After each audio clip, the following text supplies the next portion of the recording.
nosso Deus e nosso Pai, nós te adoramos e te glorificamos porque o Senhor é Deus. Pai, em nome de Jesus, muito obrigada por este dia, muito obrigada por essa manhã, muito obrigada porque o Senhor tem coisas extraordinárias para fazer no meio do seu povo. Pai, muito obrigada porque o Senhor nos resgatou do mundo de trevas e nos colocou na sua maravilhosa luz. Pai, muito obrigada.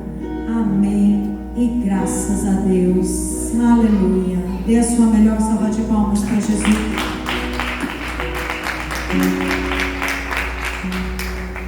Bom dia, igreja. Bom dia, igreja.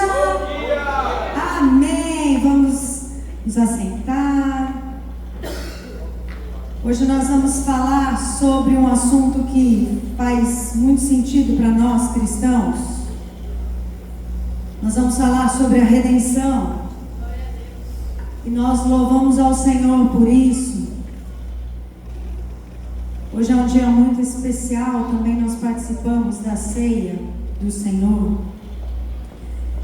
E para iniciar, eu quero que você reflita aí por alguns instantes. Talvez nós nunca tenhamos vivido acorrentados a uma parede, certo? Nós que estamos aqui nunca fomos acorrentados, nunca fomos presos, encarcerados. Mas todos nós conhecemos a angústia de perder alguma coisa. Por exemplo, durante alguns segundos você perde o seu filho no meio de uma multidão no mercado. Jesus amado. Quem tem filho aqui sabe qual é a sensação de você, um segundo, virou, olhou, cadê? É uma sensação angustiante. Assim como quando você perde alguma coisa, por exemplo, hoje celulares, né? Aquela sensação de 5 segundos que você não vê o celular, você fala, meu Deus, e agora? Onde está? Toda a nossa vida está ali naquele equipamento. E por alguns instantes, esses milissegundos parecem uma eternidade, não parece? Parece que, né, o tempo parou ali.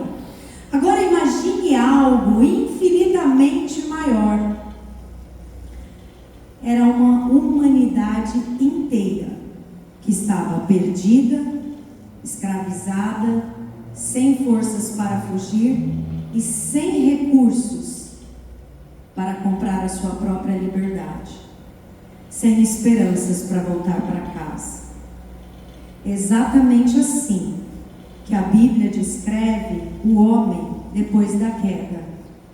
Nós temos nessas últimas semanas acompanhado o que a Bíblia está falando, a história que a Bíblia está trazendo, e nas semanas passadas nós tratamos sobre a queda.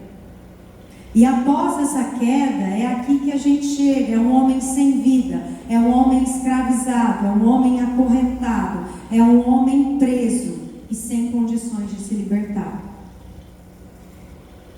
Na mensagem anterior, nós vimos a perspectiva da expiação e a propiciação, palavras tão difíceis, mas que trazem coisas tão belas e tão simples para nós, né? Que Jesus Cristo, Ele, pela expiação, Ele remove a nossa culpa, e pela propiciação, Ele paga a justiça de Deus se fazendo no nosso lugar. Então, a partir daí é que nasce uma das mais belas palavras do Evangelho: redenção. Então, a cruz ainda fez mais do que a expiação e a propiciação. Ela não apenas resolveu nosso problema diante do juiz. Lembra que a gente falou que nós tínhamos culpa? Jesus vem, tira a nossa culpa e satisfaz o juiz, porque o juiz era justo, era santo. Ele não baixou a sua santidade, ele não diminuiu a sua justiça, mas Jesus, sendo justo, sendo santo, não tendo pecado, assumiu e satisfez a justiça de Deus. E Cristo fez além. Ele libertou o prisioneiro. Ele não chegou lá só para Deus e falou: olha, eu fiz isso. Mas ele continua aí preso, pagando pelos seus delitos. Não, ele resgatou o povo. Além de pagar a dívida, ele resgata o povo. Amém, irmãos?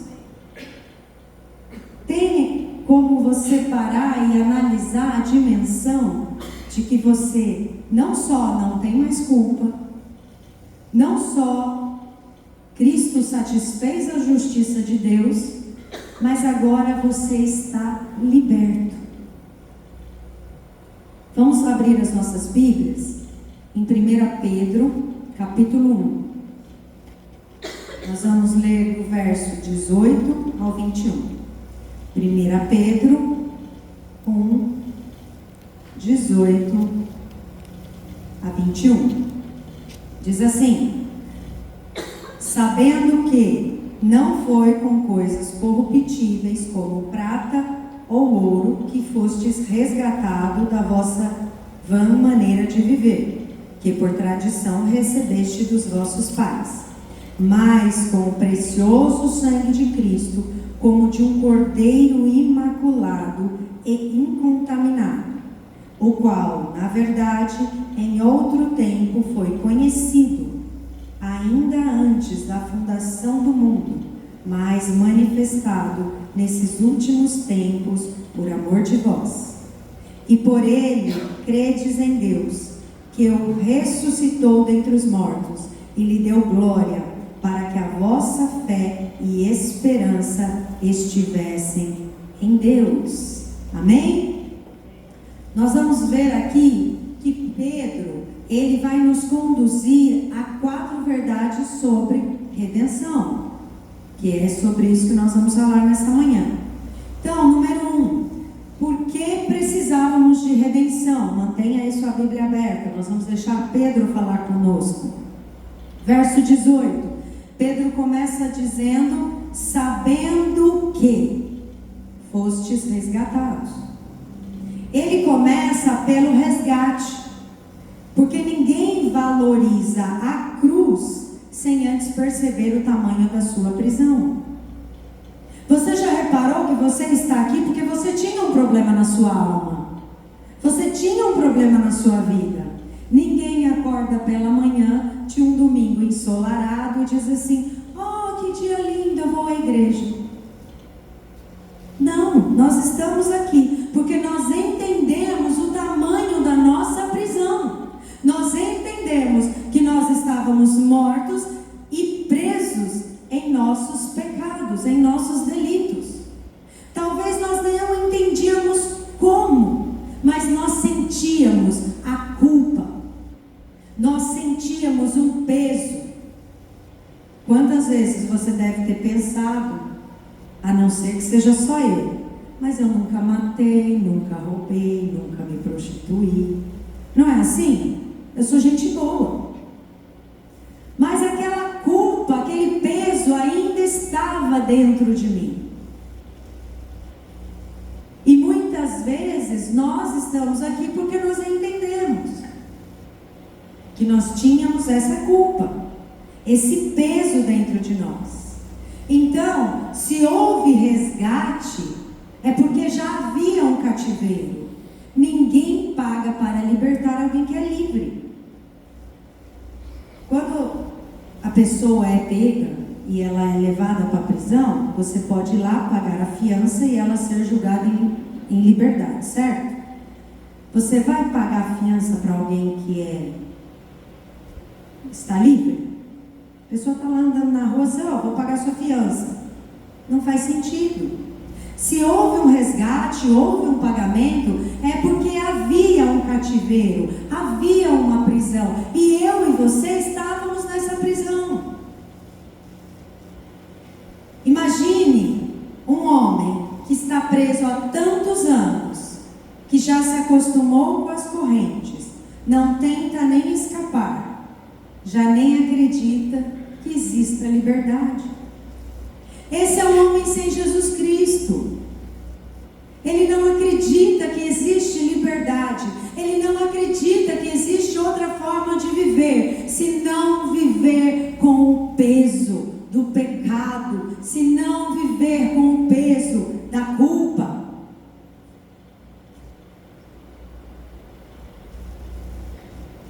O pecado não apenas nos tornou culpados, mas nos fez escravos.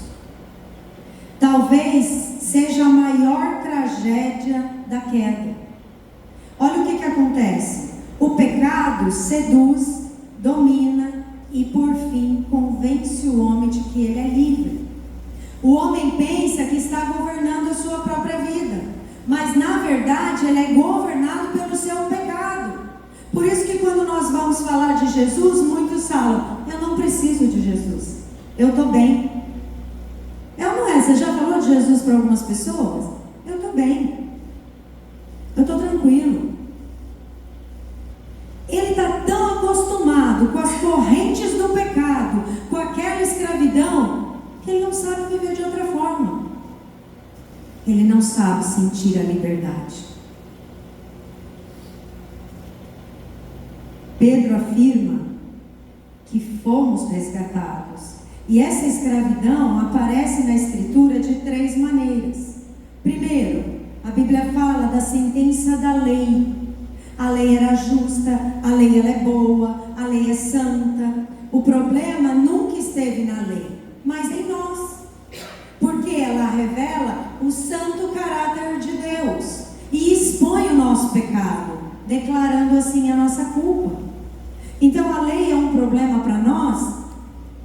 Não, a lei é perfeita. Só que eu e você, toda vez que lemos a lei, nós percebemos que somos pecadores.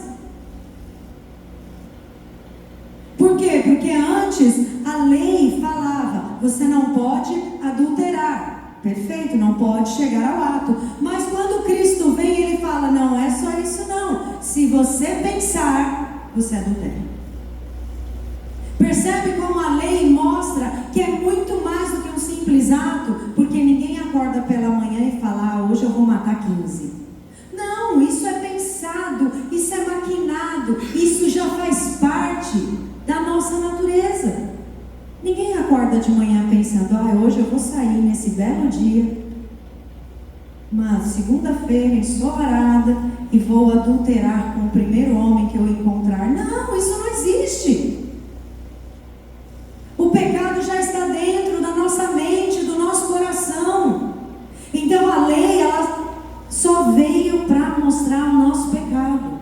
E isso nos traz peso, nos traz escravidão.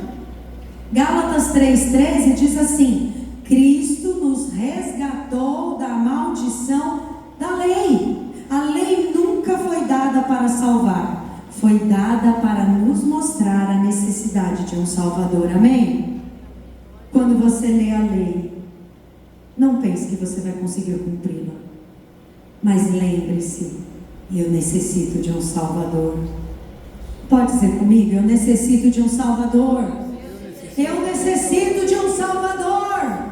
É isso que eu e você temos que entender. Que cada vez que lemos a lei que nos escravizava, nós continuamos escravos, quando não olhamos que precisamos de um Salvador. É uma mudança de visão, é uma mudança, transformação de mente. Eu leio a lei agora, ela aponta o meu erro, ela aponta o meu pecado, mas eu também agora sei que eu necessito de um Salvador. Segundo, éramos escravos do pecado. Jesus diz: todo aquele que comete pecado é servo do pecado. João 8,34.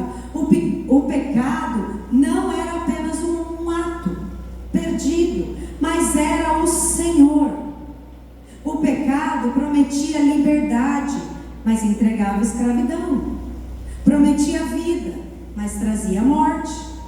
Quanto mais o homem pensa controlar o pecado, mais descobre que é controlado por ele. Percebe? Quando você vê alguma pessoa que já passou pela igreja, conheceu o amor de Jesus, mas saiu. É mais difícil essa pessoa voltar do que alguém que nunca ouviu falar de Jesus. Porque essa pessoa agora está escravizada pelos seus pecados. Ela sente uma culpa tão grande dentro dela, que o simples fato dela entrar numa igreja, ela é esmagada pela sensação. Ela não se acha mais digna, ela acha que não tem mais jeito. Na sexta-feira à noite eu peguei um Uber e a moça, conversando com ela, ela disse que ela estava desviada e eu falei de Jesus. E ela falou assim para mim, eu preciso ter coragem de retornar. E eu falei para ela, Jesus continua te amando do mesmo jeito. Jesus continua indo para a cruz pelos seus pecados. Ele não mudou o amor em relação a você. Você sim mudou em relação a ele. E ela disse, mas é que eu me sinto tão... Eu falei, tão pecadora, né? Ela é. Eu falei, igual eu, amiga. Igualzinho eu. Olha para Jesus, porque Ele está olhando para você. Com o mesmo amor que Ele te olhava antes. Ela deu até aquela respiração. Esse é o pecado que está soterrando, porque o pecado não é um ato isolado, mas é algo que nos escraviza, é algo que nos prende, é algo que nos abraça e nós começamos a viver como se aquilo fosse normal.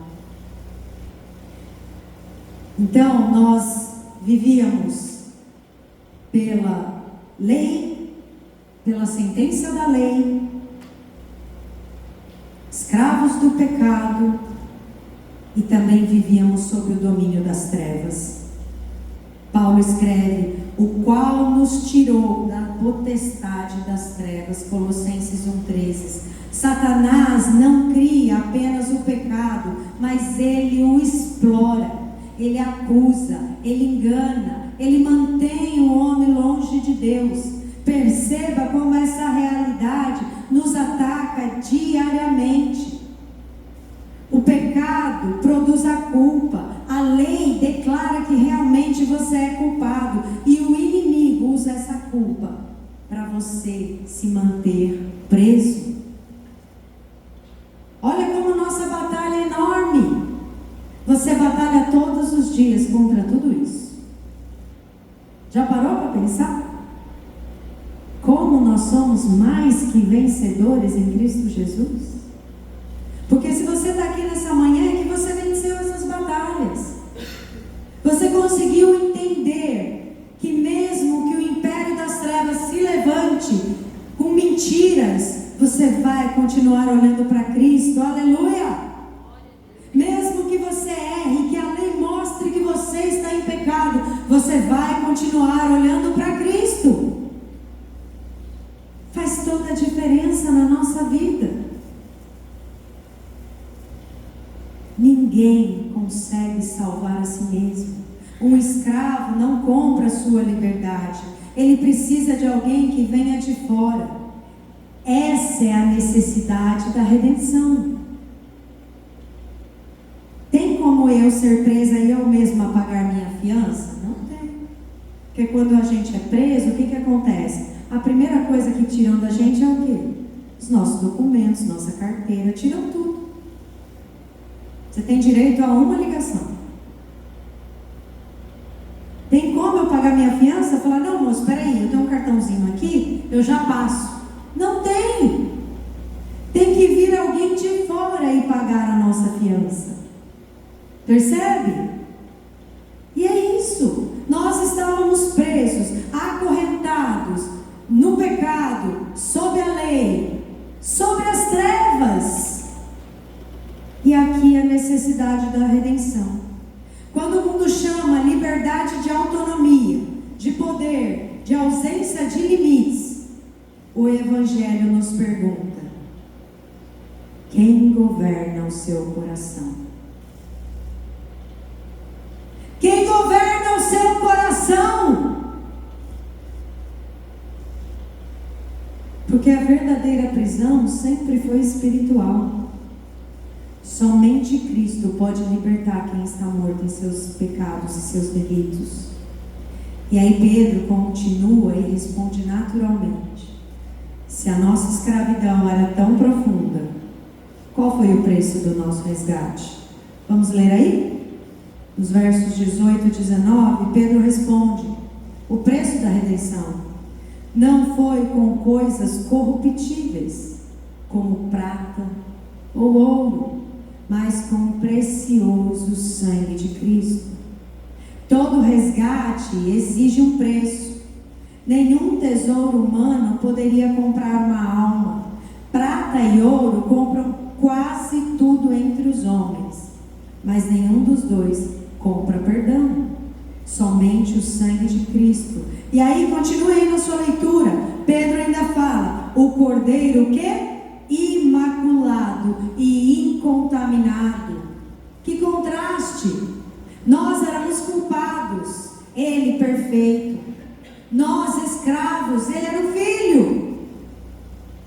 Nós merecíamos morrer. Já parou e pensou sobre isso?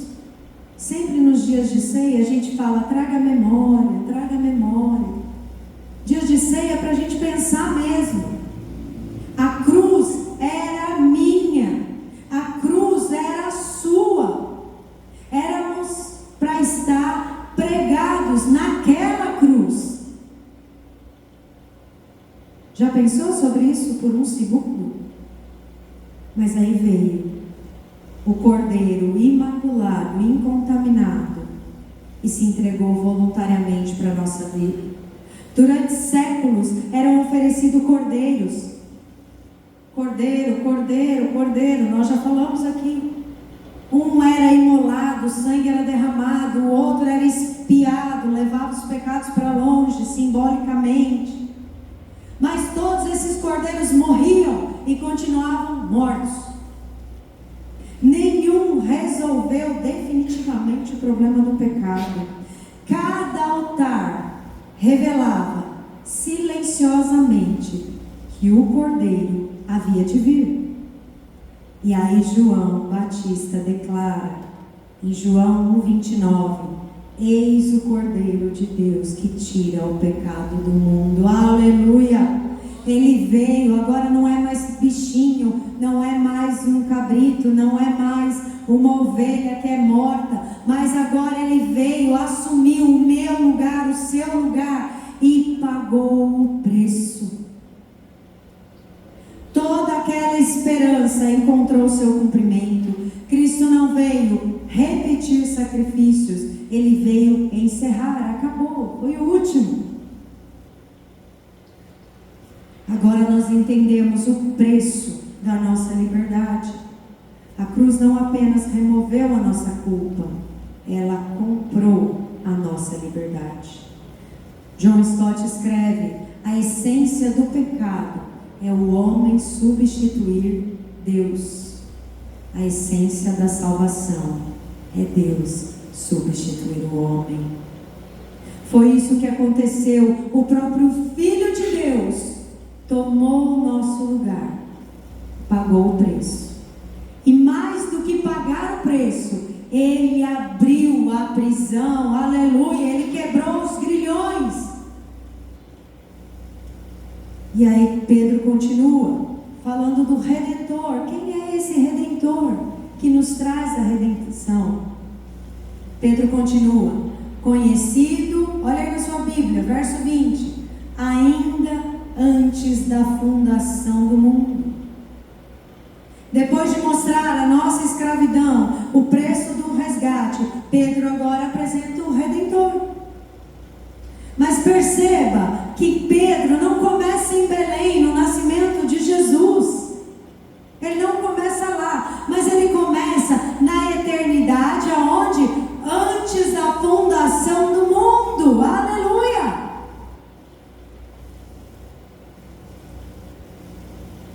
Antes do próprio pecado. É o que nós falamos semana passada, não foi um plano de improviso. Eu e você, quando vamos fazer algum evento ou qualquer atividade, o que nós falamos? Ó, esse é o plano A. Se der ruim, a gente faz para o plano B. E nas últimas hipóteses é o plano C. Não é assim? Nós sempre temos planos. E geralmente o que rola é o plano F. Porque todos os outros planos falaram. Eis que surge o plano F. Mas Deus não. Deus, antes da eternidade, já era conhecido o seu plano. Antes de nós pecarmos, antes de Adão pecar, ele já estava lá. O Cordeiro já era conhecido. O Pai já havia determinado um Redentor. A cruz nunca foi um plano de emergência. Foi propósito do Deus eterno, o Deus soberano, o Deus providente. Percebe que tudo que nós aprendemos até agora, que Deus é soberano, Ele é Deus que providencia as coisas, Ele é eterno, Ele é triuno.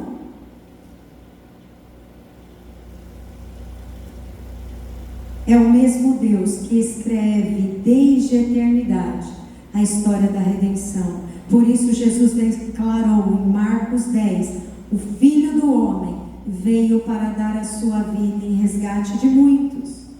Cristo sabia por que havia vindo. Nenhum passo até o Calvário foi acidental. Desde o início do seu ministério, ele falava para os discípulos, ele falava, vai chegar o dia que vocês estarão só, eu vou ter que ir, eu vou voltar ao Pai, eu farei. Os discípulos não entendiam nada. Nós, quando lemos, achamos a história maravilhosa, porque já tem o começo, o meio e fim. Mas imagina você vivendo lá, naquele momento, sem saber o que havia de vir. Mas Jesus sabia exatamente, cada passo seu era em perfeita obediência ao Pai. Cada passo de Jesus vinha em direção ao pecador. Cristo é o sacerdote, é o Cordeiro, é o Redentor. Então, Spurgeon escreveu: Cristo não morreu para tornar a salvação possível, mas para salvar realmente o seu povo. Que descanso essa verdade produz? Porque a nossa esperança não repousa na intensidade da nossa fé. Tem dias que eu e você acordamos. Naquele dia, muitas vezes a gente não tem vontade nem de orar. Ou isso só acontece comigo? Tem dia que a gente pega a Bíblia e fala, eu vou ler, e a gente fala, ai Deus, não vou ler não. Tem dias que a nossa vida está tão bagunçada que a gente olha e fala, ai Deus, parece que o Senhor perdeu o controle. Não tenho mais nada o que falar. Tem dia que Deus só enxerga as nossas lágrimas. Mas é nesse dia que a gente entende que a nossa salvação repousa na perfeição da obra de Cristo. Não depende de mim e de você. Não depende se nós somos mais ou menos espirituais. Não depende se a nossa ação é boa, se a gente faz as coisas com perfeição. Porque nós não somos perfeitos e não faremos as coisas com perfeição. Talvez você hoje imagine que a sua vida saiu do controle, mas Deus planejou sua redenção antes da fundação do mundo e continua governando a história.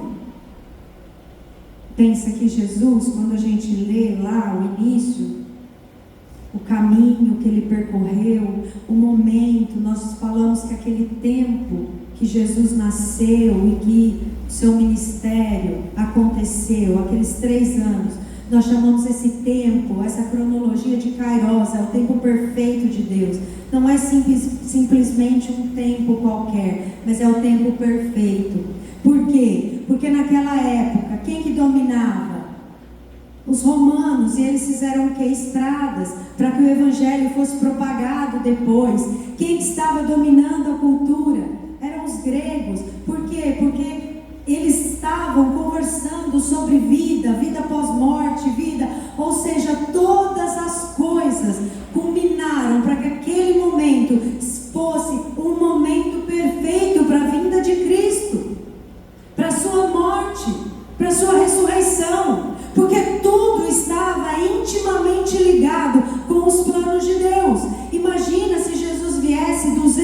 anos antes, não teria estradas. O Evangelho não sairia daquele local. Não teria uma cultura que se falava sobre diversos assuntos em todas as partes do mundo.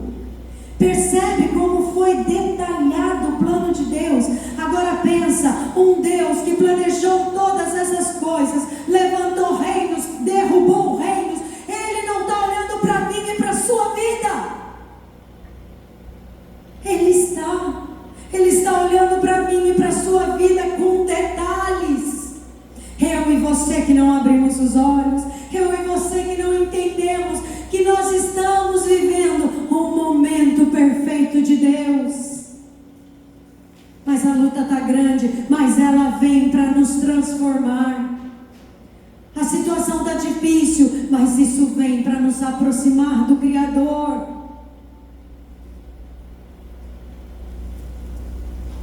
Você não sabe do que você está falando. Eu sei, oh como eu sei. Eu já falei para os irmãos, há 5 anos atrás eu sofri um acidente. Fiquei 1 ano e meio dentro de uma casa, sem poder tomar sol. Fiz 15 cirurgias, até 2024. Eu sei o que é sofrimento, sei o que é dor, sei o que é depressão, sei. Mas em todas elas eu consigo enxergar o cuidado de Deus, que me levou nos lugares onde eu precisava estar, com os médicos que Ele colocou 15 dias antes naquele hospital para cuidar de mim. Esse é o Deus que cuida em detalhes. Eu mudei para aquela casa 10 meses antes, para ser atendida naquele hospital, por aquele médico. Veja bem o que Deus faz. E o próprio médico, sem conhecer o meu Deus, quando eu acordei do coma, mais grogue do que outra coisa, disse para mim: olha, parece que você escolheu o dia de você ter esse acidente. 5 anos antes você estaria morto. 5 anos depois você estaria morto. Se você não praticasse atividade física, você estaria morto. Se você não cuidasse da tua saúde, você estaria morto. Irmãos, ele foi dando vários motivos pelo qual aquele foi o momento perfeito. Então saiba, não importa o que está acontecendo na sua vida, é o momento perfeito de Deus, e Deus vai mudar a tua história, amém? Aleluia! O propósito da redenção, verso 21, diz assim, Pedro conclui: para que a vossa fé e esperança estivessem em Deus. Chegamos então ao destino da redenção. Até agora, Pedro mostrou a nossa escravidão, depois mostrou o preço do resgate, e então revelou o Redentor eterno. Agora ele responde a pergunta final: para quê? A redenção não termina na cruz. Veja bem, nós não fomos livres simplesmente para permanecermos livres, mas ela nos conduz de volta para Deus. Esse sempre foi o propósito. Deus nunca desejou apenas libertar os escravos, mas desejou formar um povo que tivesse comunhão com Ele. Aleluia! Por isso Pedro afirma que nossa fé e esperança agora estão em Deus. Antes, confiávamos em nós mesmos, nas riquezas, nos prazeres, nas pessoas. Agora o nosso coração encontrou um descanso. A redenção não apenas nos tira de um reino, não apenas nos tira da lei, do pecado ou do reino das trevas, mas a redenção nos introduz em outro reino. Recebemos então uma nova esperança, uma nova identidade, um novo Senhor. Hoje fomos libertos da culpa, da condenação da lei, do domínio do pecado, do império das trevas, mas a maior bênção da redenção não é apenas daquilo que fomos libertos, é aquele para quem fomos conduzidos. Nós agora pertencemos a Cristo. Aleluia! A redenção não mudou apenas o nosso destino, mas mudou o nosso dono. Mudou agora o centro da nossa vida. Por isso que a vida cristã não é uma tentativa de conquistar a aceitação de Deus, mas é a resposta de quem realmente já foi recebido por Deus. Por isso que nós sempre falamos aqui, vamos continuar falando, você serve não é para alcançar a graça e misericórdia de Deus, você serve porque você já alcançou, e nada do que nós façamos pode agradar e demonstrar gratidão por tudo que o Senhor fez por nós. Nós acordamos mais cedo num domingo de manhã, nós estamos aqui num domingo de manhã, não é para que Deus lá do céu olhe e fale, ah, que bonitinho, eu vou salvar você. Não, porque nós já fomos salvos, nós já somos libertos. Nós fazemos isso para que Deus olhe lá do céu e diga, amém. Sorria, que Deus sorria lá do céu e derrame da sua graça, da sua misericórdia, e que nós possamos irradiar isso para outros. Nós fazemos isso para irradiar o amor de Deus.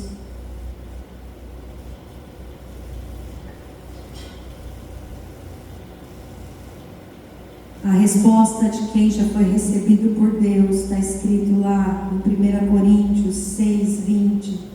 Porque fostes comprados por um bom preço, glorificai, pois, a Deus. Nós vivemos em santidade não para sermos comprados, mas porque nós já fomos comprados. Por isso que nós buscamos a santidade. Nós ainda enfrentamos tentações, lutamos contra a carne, resistimos ao inimigo, mas já não pertencemos mais a este reino. O inimigo ainda acusa, mas agora ele já não tem mais autoridade. Nós sabemos orar e dizer, Satanás, pode voltar para o lugar de onde você veio, porque eu sou lavado e remido no sangue do Cordeiro. Quando algo vier à sua mente e disser, olha, você está em pecado, você sabe falar, Senhor, eu levo cativo meus pensamentos ao Senhor, porque agora eu sou lavado e remido no sangue do Cordeiro. Agora já não há mais culpa. A nossa luta agora não é mais para conquistar liberdade, é para viver a liberdade que Cristo já conquistou. E quanto mais contemplamos o preço da nossa redenção, queremos viver para aquele que nos resgatou. Percebe que aquele que nos resgatou é aquele que nos trouxe a redenção, é aquele que pagou a dívida, é aquele que foi lá e pagou a nossa fiança. Mas ele não só pagou a nossa fiança, ele nos tirou das prisões e falou, para que você vai viver nesse mundo de horror, de pecado, de trevas? Vem cá que eu vou te colocar no meu reino. Então quando você acordar pela manhã, saiba que agora o seu dono é o Senhor Jesus Cristo. Ele pagou e pagou o preço de cruz. Nós começamos contemplando uma humanidade perdida, mas a Bíblia foi além. Ela diz que nós estávamos escravizados, sem qualquer possibilidade de libertar a nós mesmos. Na Roma antiga, quando um escravo era resgatado, um documento declarava que ele havia mudado de senhor, e o antigo dono perdia todo o direito sobre ele. Na cruz aconteceu algo infinitamente maior. A nossa liberdade não foi registrada com tinta, a nossa liberdade foi registrada com sangue. A nossa liberdade foi registrada com o precioso sangue do Cordeiro. Agora nós temos um Senhor, e esse Senhor é Jesus Cristo. Talvez você ainda procure liberdade onde ela nunca poderá ser encontrada. Talvez você ache que quando você tiver dinheiro, você vai ser livre. Talvez no sucesso, talvez nos relacionamentos, talvez no reconhecimento, mas lembre-se, escravos não podem comprar a sua liberdade. O Evangelho anuncia que o Redentor já pagou o preço. Coloque-se em pé. A história não termina na prisão. Quando nós olhamos que estávamos presos, algemados, nós entendemos que a história não termina aí. A história termina aos pés da cruz. Ali Cristo libertou um povo para Deus. Agora resta nós atendermos ao seu chamado, nos arrepender, crer em Cristo, receber o Redentor e viver não como quem procura liberdade, mas como alguém que foi comprado pelo precioso sangue do Cordeiro, porque em João 6,36 o Senhor Jesus prometeu: se o Filho, pois, vos libertar, verdadeiramente sereis livres. Amém? Feche os seus olhos. Senhor, nosso Deus e nosso Pai, nós te louvamos, ó Deus, e te agradecemos porque o Senhor é bom, porque não há outro Deus além de ti.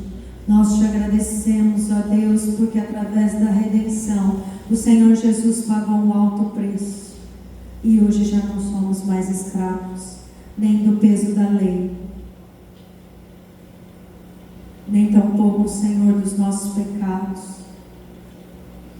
e também não precisamos mais estar, ó Deus, sob a influência do império das trevas.